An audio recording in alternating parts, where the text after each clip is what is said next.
মাঝে মাঝে খুব ইচ্ছে করে মায়ের হাতের খাবার খেয়ে আসি। মন চায় ছুটে মায়ের কাছে চলে যাই আর গিয়ে বলি, আম্মু খুব খিদে লেগেছে, একটু ভাত দাও না।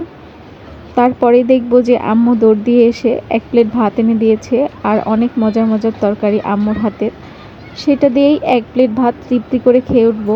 আর আম্মু বলবে, কিরে কতটুকু ভাত খেলি, আর খেলি না, আর একটু ভাত নে। খুব ইচ্ছে করে মায়ের কাছে চলে যেতে।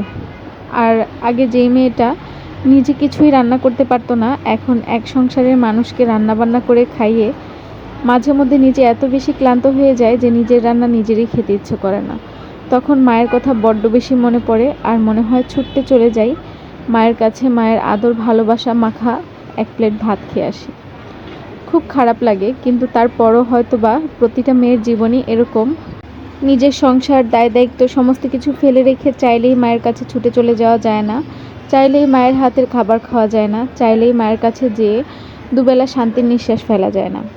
সংসার জীবনটাই আসলে এরকম। মেয়েরা বিয়ের পরে আসলেই বাবার বাড়ির মেহমান হয়ে যায়। দেখা যায় হঠাৎ গেল, দু একদিন মেহমানের মতো থাকলো, তারপরে আবার চলে আসলো।